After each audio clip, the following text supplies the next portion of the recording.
मुझे चाहे अपनी जान भी देनी पड़े, मैं अब इंशाअल्लाह ताला आपका मुकदमा लड़ने से पीछे नहीं हूँ। वो पर्सनल कोर्ट में सेटल कर रहा है, कोई नहीं। आपने केस भी किया हुआ था उनके ऊपर, बड़े केस चलेंगे फिलहाल पीडीएम ने तो ये फैसला नहीं किया कि इस्तीफे जो है वो स्पीकर को भेज के या टेंडर किए जाए। फिलहाल तो यही है कि जी पार्टियां जमा करें। आपको खबर देना चाहता हूं कि 16 फरवरी को नवाज शरीफ का पासपोर्ट कैंसिल कर देंगे। साबिक DGFIA बशीर मेमन साहब गवाही दे चुके हैं कि इमरान न्याजी ने उनको जाती तौर पे कहा था कि ख्वाजा आसिफ के खिलाफ मुकदमा बनाओ और इसको गिरफ्तार करो। सियालकोटी ठग जो है वो नैब के शिकंजे में आया।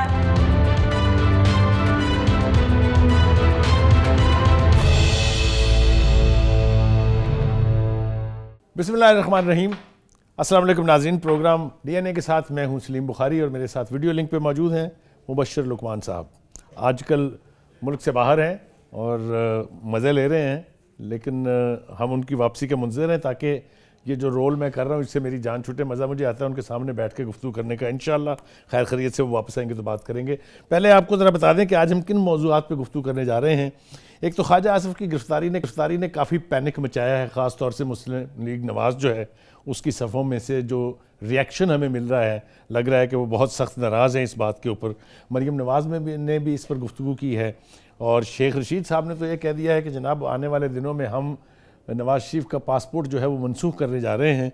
ये एक इंतहाई इकदाम अगर किया जाएगा तो उसके ऊपर कैसे रिएक्ट करेगी मुस्लिम लीग नून, वो तो अभी हम इंतज़ार करेंगे, पता लगेगा क्या क्या होने जा रहा है और कैसे ये ऊँट किस करवट बैठेगा। अब ख्वाजा आसिफ साहब ने खुद ये कहा है कि मुझे गिरफ्तार करने में इमरान खान साहब का बहुत बड़ा हाथ है, क्योंकि कुछ दिनों पहले उन्होंने अपनी तकरीर के दौरान ये कहा था कि ख्वाजा आसिफ जो है वो ऐश करते और खुले फिर रहे हैं, उन पर भी जल्द हम हाथ डालेंगे और हाथ अब डल गया है।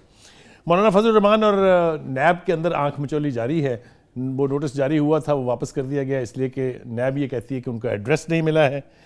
और इसी दौरान मुत्तहिदा और पीपल्स पार्टी के दौरान नए सिरे से जो हैं कुर्बतें जो हैं वो हम देख रहे हैं और उनकी आला वफूद का एक मीटिंग या और एक इजलास जो है वो हुआ है, जिसमें वो सेंसस के बारे में ख़ास तौर से अपनी परेशानियां जो हैं वो शेयर करेंगे। Last but not the least, Saudi Arab का एक डेलीगेशन पाकिस्तान आ रहा है और उसमें भी रॉयल फैमिली के एक जो ओहदेदार हैं वो उसकी क़यादत करेंगे। पाकिस्तान और सऊदी अरब के ताल्लुकात जो हैं उसके बारे में मुबशर लुकमान साहब हमें बेहतर बता सकेंगे कि किस नहज पर वो जा रहे हैं। क्या उन इस दौरे के दौरान इसराइल के तस्लीम करने के हवाले से भी कोई गुफ्तगू होगी या नहीं होगी। और आखिरी जो सेगमेंट है हमारा, उसमें हम बात करेंगे कि 2020 में क्या खोया और क्या पाया। चलते हैं जनाब मौजू की तरफ। पहला मौजू जैसा मैंने कहा कि गिरफ्तारी है ख्वाजा आसिफ साहब की।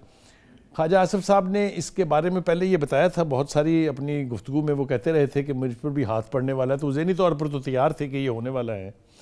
अब देखना ये है कि इसके ऊपर मुस्लिम लीग नून किस तरह से रिएक्ट करती है। कल की जो तकरीर थी उनकी मरीम नवाज़ की, उसमें तो उन्होंने कहा था कि जनाब अब हुकूमत को तैयार होना चाहिए, हम इसके लिए हर हरबा हर ज़रिया इस्तेमाल करेंगे कि उनकी रिहाई जो है वो मुमकिन हो सके। वो होती है नहीं होती है, मेरे ख्याल से मुबशर लुकमान साहब को पूछें, उनके पास ज़्यादा खबरें रहती हैं कि PTI और उनकी हुकूमत क्या करने वाली है। Over to Mubashar. बुखारी साहब अस्सलाम वालेकुम। और पहले तो क्योंकि हम नाजरीन को अब 1 साल के बाद मिलेंगे दोबारा एक साथ, यानी नए न्यू ईयर, बिल्कुल सही बात है, बिल्कुल सही, मुबारक हो। और अल्लाह ताला ये साल जो है पाकिस्तान और पाकिस्तानियों के लिए खुशियों का और रहमतों का साल लेके आए। बड़ी इससे उम्मीदें और दुआएं वाबस्ता हैं। और 2020 की सबसे अच्छी खबर हमें मिल गई, ख्वाजा आसिफ जो है वो अपने करतूत की वजह से गिरफ्तार हो गए, यानी एसेट बियॉन्ड मीन्स की वजह से। और जिसे कहते हैं ना पंजाबी में खानियां गाजरा से ढिड च होनियां पीड़ा, तो वो तो अब होंगी पीड़ें। अब वो कहें हमें, लेकिन मुबशर एक मिनट पीड़ जरा मैं थोड़ी सी मुझे हुई है आपकी इस बात से। देखें, इस मुल्क की हाई कोर्ट और सुप्रीम कोर्ट कहती है कि उसका कोई कसूर नहीं था उस हवाले से जिस हवाले से केस उसके खिलाफ नैब ने कायम किया था, और अब ये एक बार फिर उसको पकड़ लिया है। और जवाज ये है हाई कोर्ट रिलीफ दे देना सर, जब रिलीफ देगी तो फिर बात करेंगे, लेकिन जवाब है ना आप ये कहते हैं कि उन्हें पकड़ा गया है एसेट्स बियॉन्ड मीन। बाबा पहले मीन्स तो तय करें उनके, ये कैसे तय हो जाता है कि एसेट्स क्या? हाँ सर मैं बता देता हूँ ना, मैं बता देता हूँ ना, अगर आप जरा सा सब्र कर लें तो मैं आपको बता देता हूँ। बड़ी खबरें हैं मेरे पास। ख्वाजा आसिफ साहब के ऊपर जरा तहकीक करें तो ये कितने जो IPPs हैं उनके डायरेक्टर भी रहे हैं, और आपको पता चलेगा कि वो किस तरह से डायरेक्टर रहे, उनको क्या मुराद दिलवाते रहे, उनकी क्या क्या पाकिस्तानियों को कितने अरब का चूना लगा, और उन कंपनीज के ये डायरेक्टर रहे हैं अपनी दौरान हुकूमत। तो माफ करें बुखारी साहब, एसेट बियॉन्ड मीन्स का बहुत हैवी केस है और लेजिटिमेट केस है, और ख्वाजा साहब के अलावा भी और लोगों ने भी पकड़े जाना है। एहसन इकबाल साहब को भी आप मुबारकबाद दे दें जाते जाते कि उनका भी नाम आने वाला है। मुबशर लग रहे हैं एक कदरे मुश्तरक है आप में और नैब में, वो वन आइड जैक की तरह आप सिर्फ एक तरफ देखते हैं, दूसरी तरफ आपको नजर नहीं आ रही। नैब को नजर आती है ना आपको आती है। और वही है कि नैब और मैं, हम दोनों मुहब्बे वतन पाकिस्तानी, और पाकिस्तान का हर वो बंदा जिसने माशाल्लाह इस सादगी पे कौन ना मर जाए खुदा। करते हैं कत्ल हाथ में तलवार भी नहीं। मैंने पता कर लिया है अल्हम्दुलिल्लाह, आपका नाम नहीं है उसमें, लेकिन और बड़े लोगों का नाम है 20 में, तो इसलिए आप टेंशन ना लें। और आपको मैं ये एक बात बताऊं, क्यों घबराते हैं हम लोग एहतसाब से? अगर कुछ नहीं किया हुआ तो मुझे तो एतराज सिर्फ एक एतराज ये कि ये क्रॉस द बोर्ड हो जाए तो मैं और आप बैठ के नारे लगाएंगे PTI के। सर 2 साल के बाद अब क्रॉस द बोर्ड भी कर लीजिएगा, जब वो बारी आएगी तो वो भी देखेंगे। बुखारी साहब लोगों को ये भी बताएं कि नून लीग पे जितने केस है वो पीपल्स पार्टी ने बनाए हुए हैं, पीपल्स पार्टी पे जितने केस है वो नून लीग ने बनाए हुए हैं। यार मुबशर मुझे इख्तिलाफ कर लेने दें यार, खुदा के लिए यार। जो केसेस पुराने हैं वो हमें पता है, 90% केसेस जो अब चल रहे हैं सारे के सारे नए बने हुए हैं यार, आपको भी पता है, मुझे भी पता है। अगर मैं कभी वजीर आजम बना ना इस मुल्क का, मैंने एक सड़क आपके नाम पे रख देनी, उस पर लिखा होगा one way one way one way. वो खुदा के लिए बात तो सुन ले, ये इतने मासूम लोग नहीं है, इनकी जायदादें देखें, सियासत में आने से पहले देखें। और वो एक गांव का एक मुबशर एक गांव का मरासी मर गया, बड़ा खुश हुआ, उसका बेटा दौड़ता हुआ आया, उसने कहा चाचा जी नंबरदार मर गया तो हुण मेरे चौधरी बनने का चांस है। उन्हें क्या पुत्र सारी दुनिया मर जाए, तू नंबरदार नहीं बनना तो तू वजीर आजम तो नहीं बनने जा रहे है, तो मुझे यकीन है इस बात का। आप फिक्र ना करें सर, फिक्र ना करें, फिक्र ना करें। वैसे तो अगर इमरान खान बन सकता है तो कोई भी बन सकता है, तो बात ठीक है आपकी। बन सकता है तो, और गुलाम मुस्तफा कोई बन सकता है तो कोई भी बन सकता है, कोई बिल्कुल ठीक। I agree with you, PTI की हुकूमत में ये हो सकता है। सर आप फिक्र ना करें, इंशाल्लाह PTI की हुकूमत पाकिस्तानियों की हुकूमत है, पाकिस्तानी उसको एक बड़ी कसरत से वोट दे के मुबशर ये जिस तरह से मरियम ने रिएक्ट किया इस ख्वाजा आसिफ की खबर के ऊपर, काफी गुस्से में वो कल दिखाई दे रही थी, तो आप समझते हैं कि हाँ मैंने देखा कि उन्होंने शहबाज शरीफ की गिरफ्तारी पर रिएक्ट नहीं किया था, हमजा शहबाज की गिरफ्तारी पर रिएक्ट नहीं किया था। तो वो जो दराड़े जो खानदान के अंदर पड़ी हुई है ना, वो नजर आ रही हैं। ख्वाजा आसिफ जो है नवाज शरीफ ग्रुप के, शहबाज शरीफ ग्रुप के नहीं है, इसलिए उनके ऊपर उन्होंने रिएक्ट किया। और मरियम को करने दे रिएक्ट, मरियम के ही रिएक्शन से बाऊजी भी बाहर बैठे हुए हैं, मरियम के ही रिएक्शन से पूरी नून लीग बाहर बैठी हुई है, और मरियम के ही रिएक्शन से अभी उनकी बेल कैंसिल होगी, वो दोबारा अंदर जाएंगी, फिक्र ना करें। अच्छा ये आपके पास इतला वो जो PTI के वजीर और मशीर हैं उनकी तरफ सबसे पहले पहुंच जाती है कि कौन कौन अंदर जाएगा? दिल मेरा बताता है अपना बुखारी साहब, अल्हम्दुलिल्लाह नेक आदमी हूँ, सैयद हूँ, तो दिल अपना जो है सही बात करता है और आपको सारा पता। अच्छा बहरहाल ये तो हो गया, ये शेख रशीद साहब ने जो दरफुंतनी छोड़ी है कि हम पासपोर्ट उनका मनसूख कर देंगे, एक तरफ उनको वापस लाने की कोशिशें हो रही हैं, दूसरी तरफ आप उसको पासपोर्ट मनसूख करके नॉन पाकिस्तानी बनाने जा रहे हैं, तो ये जो कंट्राडिक्शन है इसके बारे में तो आपने कुछ कहना नहीं है मुझे। मैं आपको बताता हूँ कि इसमें ये तो अभी हुआ है, बड़ी लेट हुआ है।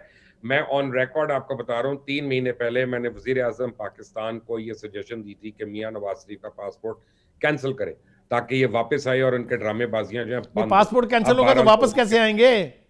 भाई आ जाएंगे, आप फिक्र ना करें, वो भी हम ले आएंगे, हमारे पास बड़े हरबे। अब इसहाक डार तो आया नहीं आपसे, तो आप इसहाक डार तो आपसे आया नहीं, तो आप नवाज शरीफ को क्या लेके आएंगे? असल में उनका नाम भी इंटरपोल में देने लगे हैं। अच्छा। और इसहाक डार भी आएंगे, वो बबलू साथ तज़किरा कर देना जिस तरीके से ब्रिटिश गवर्नमेंट ने जवाब दिया है पाकिस्तान की हुकूमत को, उसका तज़किरा हो जाए थोड़ा सा, नहीं तो मैं कर देता हूँ। वजह ये है, उन्होंने कहा कि हमारे कवानीन के मुताबिक कोई जरिया ऐसा नहीं है कि हम। राइट बिल्कुल सही कह रहे हैं। अगर वो पॉलिटिकल पर्सन हो, मसलन अगर फर्ज करें आज आसिफ जरदारी साहब बाहर जाते हैं, तो उनके लिए हुकूमत जो है वो ये हरबा नहीं इस्तेमाल कर सकती। उसकी वजह ये है कि ये एक क्रिमिनल हैं जिनको कोर्ट ने कह दिया क्रिमिनल हैं, और कोर्ट में वो सजा याफ्ता हैं, और जब उनको बुलवाने की बात हो रही है तो एक क्रिमिनल को वापस बुलवाने की बात हो रही है जो एब्सकॉन्डर मगर है इसके ऊपर आपको from कोई law। पजीराई नहीं मिल रही ना, आपकी इस डिमांड को कोई हीट नहीं कर मिलेगी, रहा। आप फिक्र ना करें सर, मिलेगी, अभी मिलेगी, सब कुछ होगा। ये 2021 बड़ा बरकतों वाला साल है और ये आपको लेके आएगा। आप देखेंगे ये कि मियां नवाज शरीफ वहां पे पॉलिटिकल असाइलम लेते हैं या दूसरा पासपोर्ट ऑलरेडी ले चुके हैं। पॉलिटिकल ये असाइलम भी के अभी लिए तो बात आपने उनको जवाब मुहैया कर दिया, इसलिए कि आपके एक सीनियर वजीर ने कहा था, नाम भी ले देता हूं मैं अगर आप कहें, सरवर खान ने, कि इन लोगों को तो फांसी चढ़ा देना चाहिए। तो ये काफ़ी जवाब है वहाँ पर पॉलिटिकल असाइलम लेने के लिए, जो कि अब तक उन्होंने इस्तेमाल नहीं किया। तो हर उस आदमी को मिल जाती है जिसके पास 4 पैसे हों वहां पे। आपको भी पता है, मुझे भी पता है, क्योंकि वो खुद सल्तनत जो है वो लूट के माल पे चल रही है। इंडिया ने उसके ऊपर इतनी डॉक्यूमेंट्रीज भी कर रही। 11 इंडियंस हैं, विजय माल्या समेत, जो वहां से वापस नहीं आ रहे। सिर्फ पाकिस्तान का मसला नहीं है, वो दुनिया में हर एक कल्प्रेट को जरूर पनाह देते हैं, लेकिन यहाँ पे कोर्ट का ऑर्डर है। देखें, एक फर्क है, हुकूमत प्रोसिक्यूट आपकी कोर्ट की जुरिस्डिक्शन नहीं है ना वहां पर।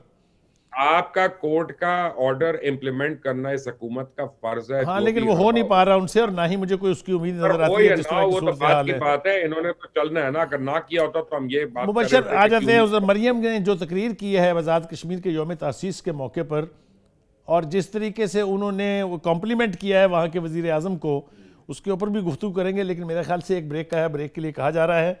वापस आएंगे तो मुबशर आपका इनपुट लेंगे इसके हवाले से। चलते हैं एक ब्रेक के लिए।